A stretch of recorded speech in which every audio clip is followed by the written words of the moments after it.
हिंदी साहित्य का रीतिकाल, उसी के महत्वपूर्ण प्रश्नों की श्रृंखला हम यहाँ पूरी कर रहे हैं। देखिए, जो रीतिकाल है ये हर प्रतियोगी परीक्षा में आपके पूछा जाता है।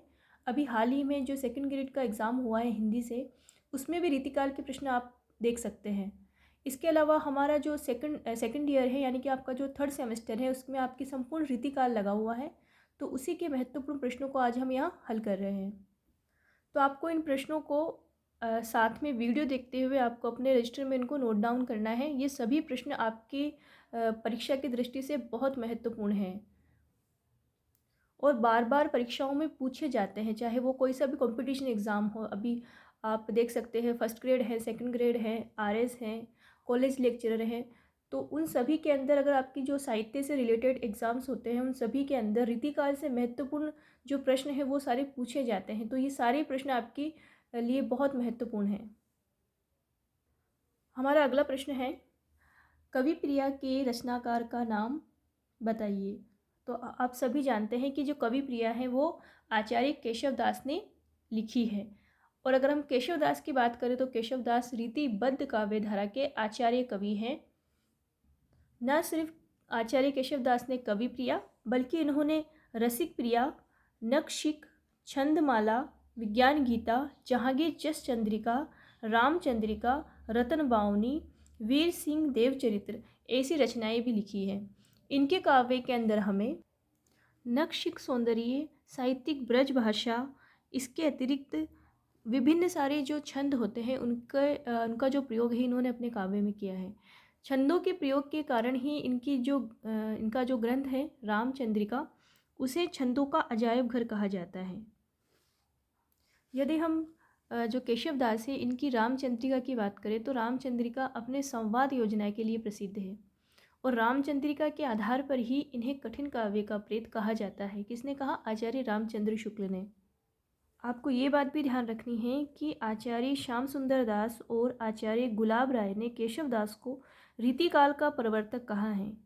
श्री श्याम सुंदर दास ने जो श्याम सुंदर मिश्र हैं उन्होंने केशव दास को रीतिकाल का संस्थापक कहा है, क्योंकि इनके काव्य से ही हम एक परिवर्तन देखते हैं जो भक्ति काल में हमें देखने को नहीं मिलता। इनके काव्य से हमें रीतिकाल की जो एक परिपाटी है वो इनके हर ग्रंथों में हमें उपलब्ध होती है।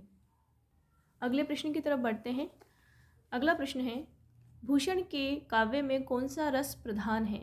ये हम सभी जानते हैं कि भूषण रीतिकाल के राष्ट्रीय कवि थे। उनके काव्य में वीर रस प्रधान रूप से उपस्थित होता है। वीर रस की रचना उन्होंने लिखी है। उनके काव्य में राष्ट्रीयता है। उनके काव्य में शिवाजी और छत्रसाल की वीरता का वर्णन है। आपको ये भी ध्यान रखना है कि जो भूषण है रीतिकाल के वीर कवि, भूषण की जो शिवा बावनी है और शिवराज भूषण एवं छत्रसाल दशक जो कृतियाँ हैं उनमें युद्धवीर, दानवीर, धर्मवीर तथा दयावीर, मतलब उन्होंने 4 वीर श्रेणियों में बांटा है वीर को। किस किस में बांटा है? युद्धवीर, दानवीर, धर्मवीर और दयावीर। और इसको किसके समान बताया है? चतुरंगी सेना के समान बताया है। ठीक है। आपसे एक प्रश्न इस प्रकार भी पूछा जा सकता है भूषण को लेकर कि जो भूषण है ये भूषण छत्रपति जो शिवाजी हैं एवं बुंदेल सरदार छत्रसाल के आश्रय में रहकर इन्होंने काव्य रचना की। तो आपसे ये पूछ सकते हैं कि किसके आश्रय में रहकर इन्होंने काव्य रचना की?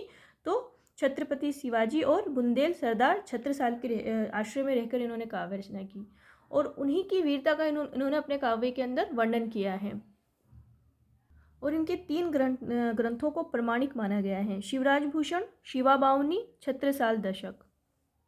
अगला आपका प्रश्न है, भाव विलास के रचनाकार का नाम बताइए। भाव विलास के रचनाकार कौन है? महाकवि देव। महाकवि देव जो कि एक रीतिबद्ध कवि है। आपको ये बात भी ध्यान रखनी है कि जो देव हैं ये विभिन्न राजाओं सामंतों के दरबार में रह चुके हैं और ऐसा माना जाता है कि इन्होंने 72 ग्रंथों की रचना की, परंतु उपलब्ध जो है वो 15 ग्रंथ ही हमारे सामने आज उपलब्ध हैं देव के। ठीक है।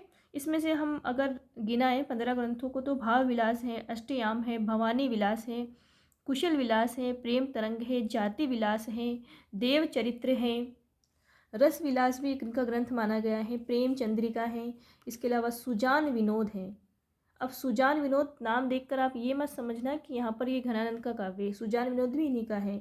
काव्य रसायन है, सुख सागर तरंग है, राग रत्नाकर है, देव शतक है, देव माया प्रपंच है।